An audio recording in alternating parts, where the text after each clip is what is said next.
Assalamualaikum dan salam sejahtera semua. Hari ini kita akan review sebuah lagi truck pickup yang diberi nama Mazda BT50. Dan aku yakin apabila sebut je pasal Mazda BT50, mungkin ada di kalangan anda yang tak pernah dengar, malahan tak pernah tahu ada kewujudan BT50. Di mana kalau semua maklum, kalau sebut je segmen truck pickup, biasanya dimonopolikan oleh macam Hilux, D-Max, Ranger, Triton dan sebagainya. So, itu adalah dikuasai truck pickup oleh selama ini. Tetapi untuk nama BT50 yang bukan kaki kereta, mungkin dia tak tahu. Tetapi yang kalau kaki kereta, dia akan tahu kewujudan Mazda BT50. Apa yang boleh katakan, ini adalah antara truck pickup yang kurang dikenali orang. Dan pada masa sama juga, kurang orang bercerita. Dan pada masa sama juga, kurang orang nak cerita dengan beranjuk pasal model ini. Dan untuk hari ini, aku akan dedahkan kepada anda apakah keistimewaan yang ada pada Mazda BT50. Dan yang penting adalah among truck pickup, adakah dia yang paling berbaloi. So macam biasalah, bagi anda yang baru jumpa channel ini, yang masih belum subscribe, jangan lupa subscribe, jangan lupa juga tekan loceng. So, jom.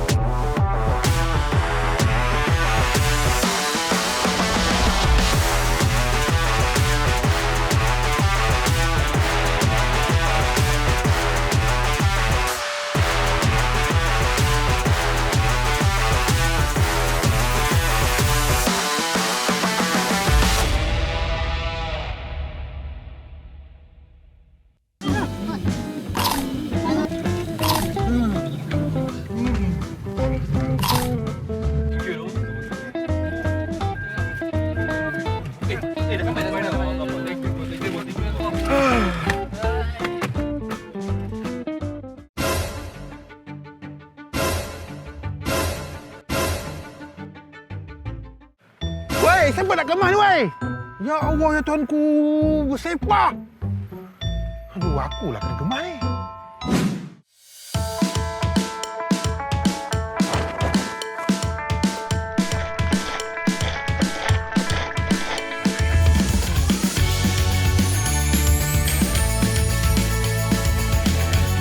Nasib baik abang guna Dodo Map. Nak cuci pun senang. Sorang-sorang nak bersih pun tak ada hal lah. Jadilah pengguna bijak macam abang. Pertamanya, anda kena tahu bahawa sebenarnya untuk Mazda, diorang tidak memiliki kepakaran dalam membangunkan sebuah truck pickup. Dan kalau anda melihat kembali, untuk BT50 yang sebelum ini, dia adalah model yang di-rebadge daripada Ford. Kiranya, apabila sesebuah company itu, dia tidak memiliki kepakaran, tapi pada masa sama juga, mungkin dia nak ada race truck pickup dalam itu. So, the best way untuk menghasilkan sesebuah kereta adalah dari segi kolaborasi. Ataupun dalam another way yang kau cakap tu, dari segi rebadge lah. So, that's why lah, kolaborasi ataupun dari segi rebadge adalah jawapan yang terbaik ataupun the fastest way untuk menghasilkan sesebuah kereta pada masa sama juga harga yang minimum. So, that's why lah BT50 sebelum ni adalah sama seperti model Ford Ranger. Tetapi untuk model terbaru yang ni, diorang tidak lagi ambil rebadge daripada model Ford Ranger. Sebaliknya, untuk model ini, mereka collaborate dengan Isuzu. Yes, Mazda BT50 di sebelah abang ini adalah sebuah model Isuzu yang di-rebadgekan menjadi sebuah jenama Mazda BT50. Dan yes, everything dekat sini, kebanyakan dia adalah dari segi, kebanyakan dia diambil daripada model Isuzu D-Max, kecuali dari segi face. Dia punya, of course lah, apabila rebadge, dia kena ada kelainan. Dan of course, kelainan dia dari segi paras rupa. Okay, first kita start dengan paras rupa dulu. Kita tengok apa yang ada kat sini. So, basically, untuk yang Isuzu, untuk Mazda BT50, dia sama juga macam Isuzu. Dia ada dua pilihan enjin. Dia ada 1.9 liter dan juga 3.0 liter. Dan untuk model yang kita nak review hari ini adalah versi yang paling high-end sekali, iaitu 3.0 liter. So, in terms of the design, memang dia nampak lain dah daripada orang katakan Isuzu D-Max. Dan of course, yang ini lebih kepada jiwa muda.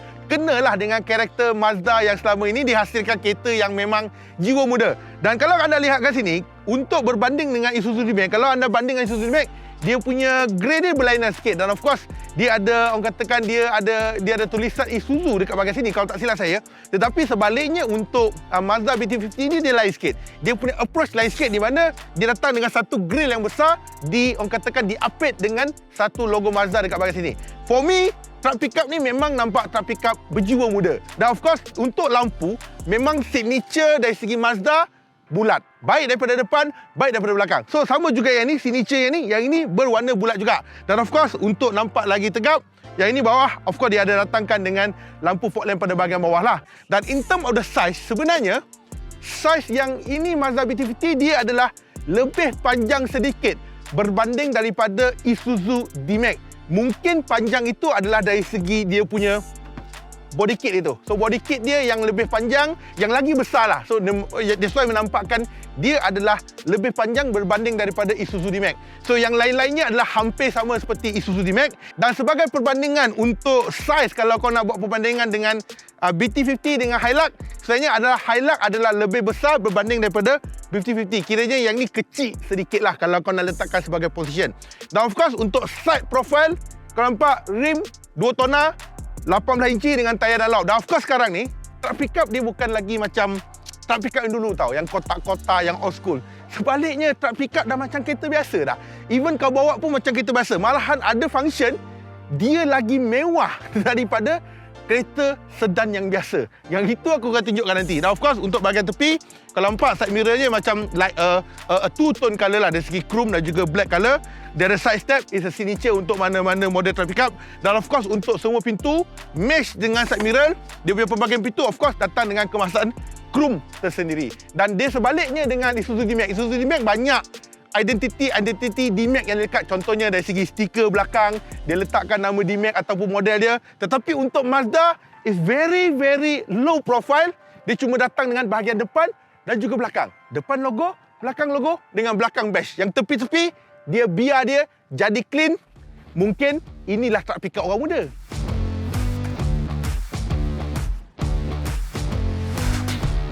Dan untuk pergi ke side belakang, of course kalau anda lihat dekat atas tu adalah dia ada roof rail. Roof rail tu bukannya hiasan, bukannya aksesori. Sebaliknya roof rail tu memang function, di mana dia boleh tampung sehingga 100 kg punya barang kat situ lah. This is the good thing lah. Kalau belakang tak cukup, atas boleh letak. Tapi so far jarang lah aku nampak atas ada orang letak something dan sebagainya. Okay, so untuk bahagian belakang, macam aku cakapkan, sama dengan karakter Mazda, filosofi Mazda. Depan bulat, belakang pun bulat, nampak ni. Dekat atas ni, inilah lampu berbentuk macam dia buat berbentuk berwarna bulat kat sini. Dan aku cakapkan, Mazda very low profile. Dia cuma letak one word BT50 kat sini. Dan aku one word lagi dekat dalam yang aku akan tunjukkan sepanjang ni. Cuma satu je kelemahan dekat BT50 ni adalah dari segi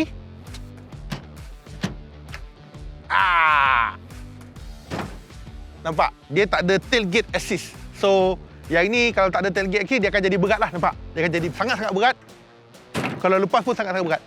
Satu jari memang tak boleh lah, nampak? Memang tak boleh. Kalau ada tailgate assist, satu jari memang boleh. Tetapi yang ni, ada je truck pickup yang tak ada. Tetapi bagi aku, ini adalah satu keperluan yang kena ada sekarang.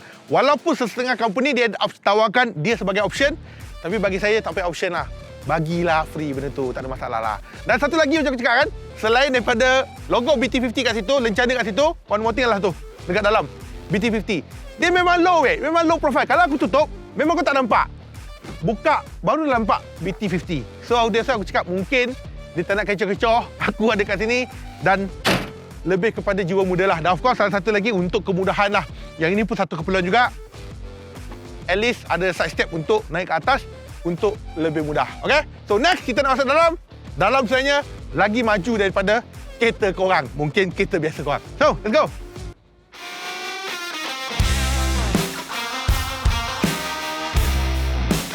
Okay, in term of the interior. Interior dia adalah lebih kurang macam Isuzu D-Max. Tetapi dia ada beberapa perubahan. Of course, dia kena ada beberapa perubahan untuk nampakkan dia lebih relevan dan ikut line apa benda yang Mazda perlukan. So, in term of the dalaman, aku boleh katakan premium dan juga mewah. That's why aku cakap truck pickup sekarang. Dia bukan macam truck pickup dulu. Sekarang ni mewah. Dia bagi soft touch. Dia hard, soft, hard, soft. Soft. Banyak soft touch dekat dalam ni. Dan of course kau tengok dia punya dashboard is very simple. Dengan ada tempat letak barang dekat sini. Ini memang perlu bagi aku. 9-inch screen sesentuh, infotainment, Apple CarPlay, Android Auto. Yang paling penting adalah, speaker dia sedap gila, babe. Speaker dia tak salah aku ada 8 speaker kot. Tapi memang sedap gila lah speaker dia. Dan of course, untuk meter, gabungan analog dan juga digital. Kiri kanan adalah analog, tengah adalah digital, all infotainment, semua dekat bahagian tengah lah. All the info-info sebagai bahagian tengah. Dan of course, steering pun, all penuh juga kat sini. Orang katakan penuh dengan butang-butang kat sini. Of course, butang-butang ni, sekali pandang dah faham. Tak perlu ambil masa. Sebab this is common punya button lah. Dan satu lagi, yang ini push start button So tak mainlah kunci-kunci sekarang ni. Dan lagi satu adalah, ini juga antara truck pickup yang ada start stop pakai remote.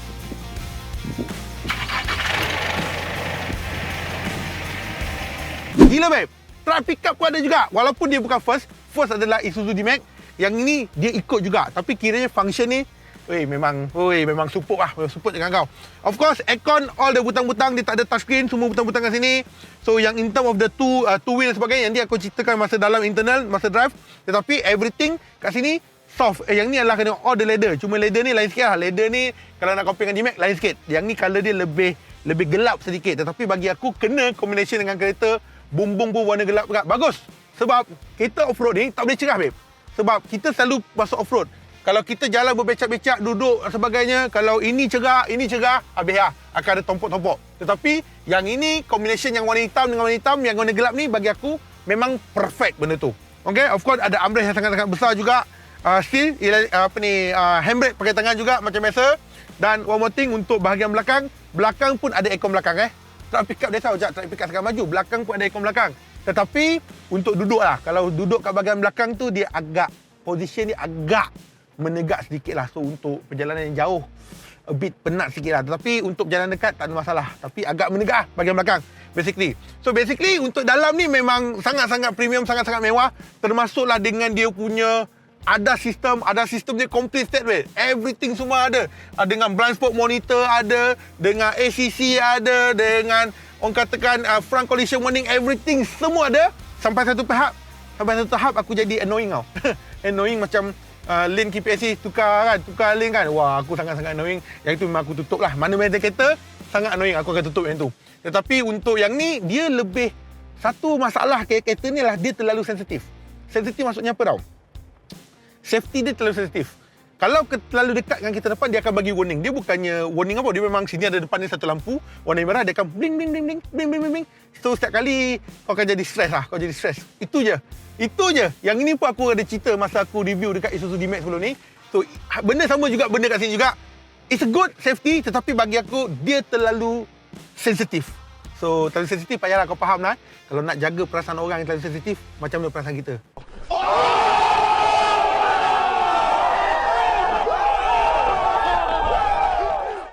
Payah kan? So, sama jugalah situasi ni. Okay, so sembang banyak tak nak? Sekarang ni aku bawa korang, we try on the road juga. Aku nak cerita dari segi berapa kan engine ni pakai ni, berapa horsepower dan sebagainya.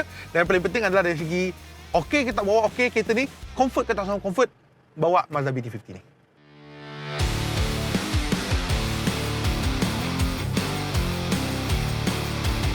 Okay, in term of the engine, macam aku cakapkan, dia ada dua pilihan engine lah, 1.9 liter dan juga 3.0 liter. Tetapi kita fokus kepada 3.0 liter saja, di mana untuk yang ni digunakan 3.0 liter turbo diesel dengan 188 horsepower dan juga 450 Nm torque. So, in term of the power, yang pertama aku perlu katakan, aku banyak kaitkan antara model ini dengan Isuzu D-Max. Of course aku akan kaitkan lah sebab dia memang model adik-beradik, model yang sama. Cuma membezakan dia cuma adalah dari segi logo dan juga filosofi yang dibawa oleh jenama itu sendirilah.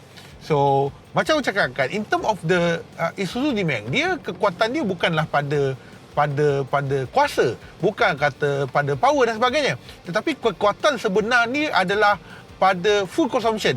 Di mana full consumption ni memang jimat gila-gila. Kalau ikutkan untuk yang ni full tank, masa full tank tu dia boleh pergi lebih kurang 700 km. So far saya dah buat 3-4 hari, aku dah pergi beratus-ratus kilometer. Sekarang range ada lagi 415 km. So kiranya terbuktilah jimat minyak. So full silap, kereta ni memang boleh pergi sampai 700 km So in terms of the power, memang ada, aku tak nafikan. Cuma pick up dia a bit slow sikit sebab 450 Nm torque is quite high juga. Among kompetitor dia ada yang dah sampai 500 Nm torque dan sebagainya. Tetapi untuk pergi 140 easy, 160 easy. Tetapi in term of the power dia lah, maksudnya power adalah dari segi instant power dia tu maybe a bit lambat sikit. Tetapi mungkin itu salah satu faktor untuk menjadikan dia lebih jimat minyak lah, itu katakan. Dan cuma untuk hujan, okey, apabila memandu dalam keadaan hujan, dia macam membuang sedikit. So that's why aku cakap, okay, so 2 wheel aku tukar kepada 4 wheel. So aku tukar kepada 4 wheel, aku tukar kepada 4H. Yes, ternyata lagi stabil lah. Of course, antara 2 tayar grip dengan 4 tayar grip, of course 4 tayar grip lagi bagus lah, lagi better lah daripada sebelum ini. Tetapi ternyata aku tukar 4 wheel, memang dia lebih stabil lah. So in terms of the power, aku tak nak komen. Tetapi in terms of power, aku cakap ada power.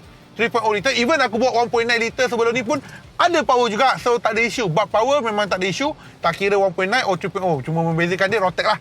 Tetapi kalau bagi orang Sabah Sarawak, 3.0 dengan 1.9, of course dia ambil 3.0. Sebab Rotek tak mengganggu pun. Rotek 3.0 murah gila kot dekat sana. Kalau bandingkan dengan Semenanjung Malaysia kan.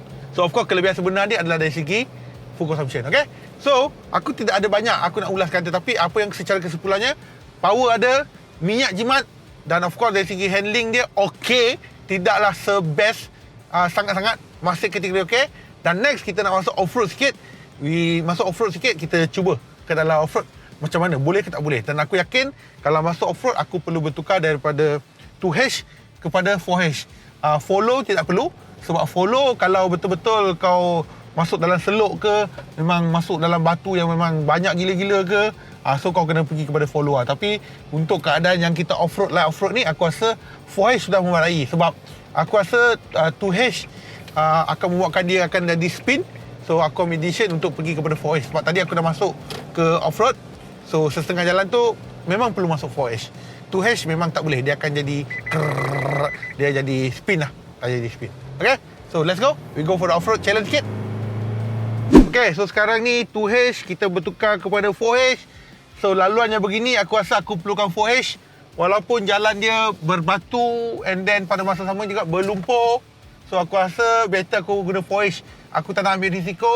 2H boleh, tapi aku cuma takut nanti selut. Ada selut yang memang berselut betul-betul, memang dalam betul-betul. So aku takut nanti sangkut ke, aku tak nak ambil risiko. So better aku tukar kepada 4H. Dan the good thing pasal ni adalah yang ni kita menggunakan kapitkan Dodomet tau. So kapit Dodomet ni, kau faham lah sekarang ni kita dekat dalam berlumpur, berpasir ataupun berlumpur, berlumut sebagainya.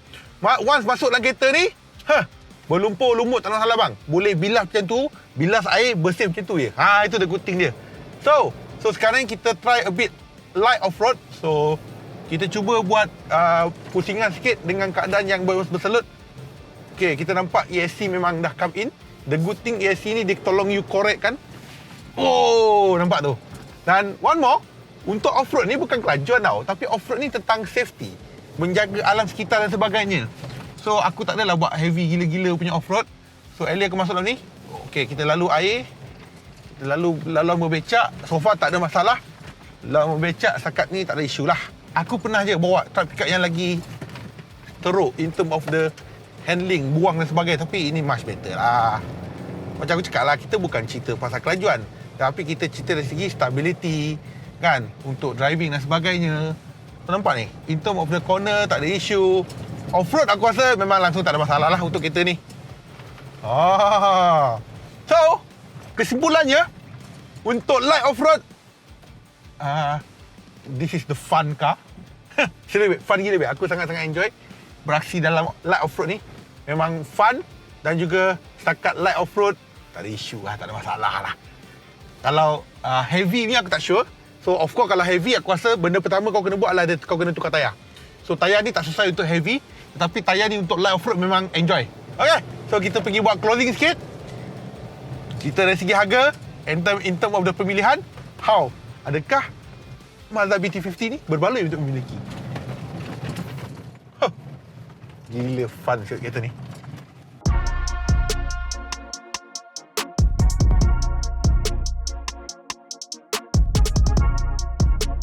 So, So untuk harga BT50 dia start daripada 92,000 untuk versi yang 1.9 liter. Tetapi untuk yang model ini 3.0 liter harga dia lah RM143,000. Dan sebagai perbandingan antara Isuzu D-Max dengan Mazda BT50, berapa perbezaan harga? Isuzu D-Max adalah RM5,000 lebih mahal berbanding daripada Mazda BT50. Dan of course ada beberapa perubahan lah yang berbeza. Contohnya dari segi waranti. Untuk waranti yang ini dibagikan 5 tahun ataupun RM100,000. Which yang come first? Tetapi untuk Isuzu D-Max X-Terrain adalah the first company yang berani bagi 7 tahun waranti. Gila baik. Orang bagi 5 tahun, dia bagi 7 tahun. Tu tandanya apa? Tu tandanya dia yakin dengan produk dia. So that's why lah dia berani bagi waranti sampai 7 tahun. Gila tak gila baik? Dan of course itulah antara beberapa perbezaan yang kita boleh lihat. Dan of course ada lagi banyak perbezaan. Dan persoalan lebih penting adalah, okey ke Mazda BT50 boleh dijadikan sebagai pilihan? Kalau kau bertanya pada aku, in term of design, mungkin dia lebih kepada jiwa muda. Tetapi in term of the kelasakan, sebab kalau kita lihat dari segi Isuzu kemenangan yang paling besar sekali adalah dari segi jimat minyak. Kau suruhlah yang lain-lain datang, wey Hilux, wey Ranger, wey Triton, wey apa benda segala maknanya kat sini, meh fight dengan aku, kita lawan full consumption. Aku cakap, sebelum dia orang ajak, yang lain-lain tak berani datang. Sebab dia tahu champion dekat Isuzu D-Max ni adalah dari segi full consumption. Sama juga dengan Mazda BT50, full dia punya king dia punya champion ni adalah dari segi penyumbatan bahan api. So of course dari segi kelemahan dia sedikit lah. Personally aku rasa untuk yang ni dia punya driving kurang sedikit kalau nak bandingkan dengan yang lain. Tetapi overall secara full package-nya dia memang ada satu full package lengkap lah. Termasuklah dengan design yang ada, interior yang menarik, safety. Gila beb, safety dia jangan macam-macam. Walaupun ada beberapa yang aku kurang berkenan seperti mana yang aku cakap tadi itu. Okay, so macam aku cakap, aku serah aku balik pada anda. Antara pelbagai pilihan truck pickup sedia ada, mana satu yang kau akan pilih. Tetapi dalam banyak-banyak truck pickup, jangan lupakan Mazda BT50 ni memang ada wujud, memang dijual di Malaysia. So yang ni juga kau boleh masukkan dalam senarai untuk kau comparekan sekali. Okay, so sampai sini saja video kita pada kali ini. Macam biasalah, bagi anda yang masih belum subscribe, jangan lupa subscribe, jangan lupa juga untuk tekan loceng. So kita jumpa lagi dalam video akan datang. Bye bye semua. Assalamualaikum.